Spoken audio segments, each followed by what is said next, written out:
Please subscribe to our YouTube channel. Like and share this video. Dakshinamurthy శంకరుల వారికి గురువు. మరి శిష్యుడు ఎట్లుంటాడు, గురువు ఎట్లుంటాడు? ఆది శంకరులే జగద్గురువు, ఆయనకు గురువు దక్షిణామూర్తి. చిత్రం ప్రకటనోర్మోలే వృథాః శిష్యాః. శిష్యులందరూ వృద్ధులు, గురువు యువ. గురువేమో నవ యువకుడు గురువు. శిష్య గురోస్తు మౌల్యాఖ్యానం, ఏమీ మాట్లాడాడు ఆయన. శిష్యాస్తు చిన్న సంశయ, చిన్న సంశయం కూడా లేకుండా చిన్న సంశయులై శిష్యులందరూ చూస్తున్నారు. దర్శనాత్మ విషయం అంటే ద్వైతం. గురువు పాఠం చెబితే శిష్యుడు వింటే ద్వైతం రెండుగా ఉన్నాయి. గురువు ఒకడు, శిష్యుడు ఒకడు, ఇద్దరు ఉన్నారు. మరి అద్వైతం అని శంకరుల వారు ఎట్లా చెప్పారు? దక్షిణామూర్తి శిష్యుడు ఆయన. ఆది శంకరుల వారు ఎలా చెప్పాడండి అద్వైతం అంటే? అద్వైతం అక్కడే మొదలైంది. ఆయన చెప్పడం లేదు, వీడు వినటం లేదు. ఊరికే తత్వ స్వరూపమై ఆయన కనబడుతూ ఉన్నాడు, వీడికి తెలుస్తూ ఉన్నది. చెప్పడం వినడం రెండు ధర్మాలు లేవు అక్కడ. ఒకటే ధర్మం, తెలియడము.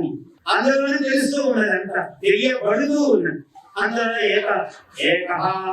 ఏకం సత్ విప్రాః బహుధా వదంతి.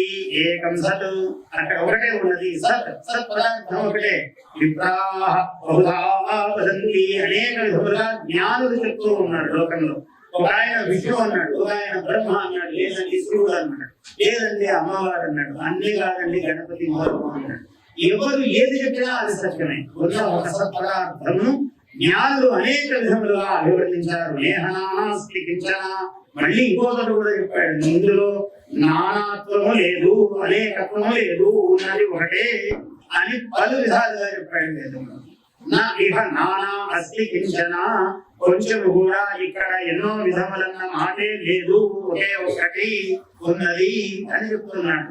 కాబట్టి అద్వైత సారం, అద్వైతముగా ఆయన మహాద్భుతమైన అమృత తత్వాన్ని బోధిస్తున్నాడు కూడా కాదు, అది తత్వము తెలియబడుతూ ఉంది ఆయన దగ్గర. ఆయన దక్షిణామూర్తి. ఇంకో చేతిలో అగ్నికీల పట్టుకున్నాడు, ఇంకో చేతిలో జ్ఞాన భాండారమైన పుస్తకం చతుర్భుజములందు 4 ధరించి ఉన్నాడు. ఒక చేతిలో అగ్నికీల పట్టుకున్నాడు. నేను శాంతంగా ఉంటానంటే ఎవడు శాంతంగా ఉంటే గొప్పండి? అగ్నికీలను పట్టుకున్నవాడు కూడా శాంతంగా చిన్ముద్రలో ఉన్నాడు. అది కదా సాధన. అగ్నికీల. ఏం అగ్నికీల? అది జ్ఞానాగ్నికీల. ఆ జ్ఞానాగ్నికీలని పట్టుకుని చిన్ముద్రలో కూర్చున్నాడు దక్షిణామూర్తి. పరమేశ్వరుని యొక్క మహాద్భుతమైన దివ్య తత్వం ఎప్పుడు ఆలాహన భూషణమో అవన్నీ చేసిన తర్వాత పరమేశ్వరుడు దక్షిణాభిముఖుడై కూర్చున్నాడు. తస్మై శ్రీ గురుమూర్తయే నమః. శ్రీ దక్షిణామూర్తయే. తస్మై శ్రీ గురుమూర్తయే. అట్లా గురుమూర్తి అంటే ఏకైక గురువు ఆయన. శివుని యొక్క ఒక దివ్య తత్వావతారం దక్షిణామూర్తి. మనం నిన్న చెప్పుకున్నాం.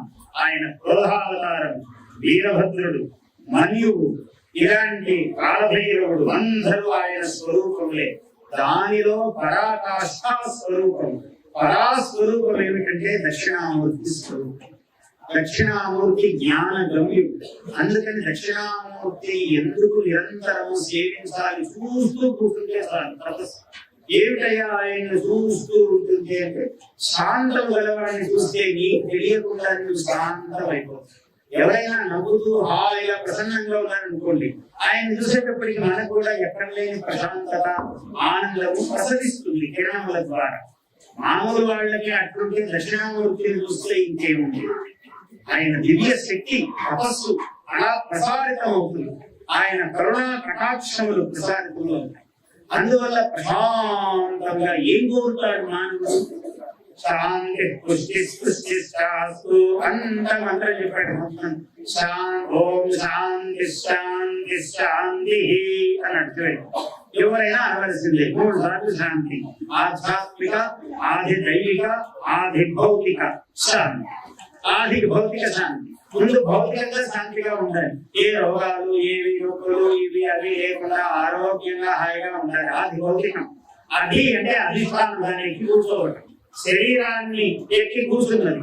అగ్నికీల పట్టుకుని కూడా శాంతంగా ఉన్నాడు అన్నారంటే ఏ కలకలం జరిగినా మళ్ళీ మన శాంతంగా తీసుకోవాలి. ఏవి అన్ని చిన్నవే, ఏది పెద్ద విషయమై ఉండదు. మనం ప్రశాంతంగా మనం చేసుకోవాలి. అందుకని శాంతం, అలా పరమ శాంతముగా ఉండేటువంటి దక్షిణామూర్తి స్వామి. అందుకే జీవుడు ఒక తత్వం ఉంది, వైష్ణవము శైవము అని కాదు.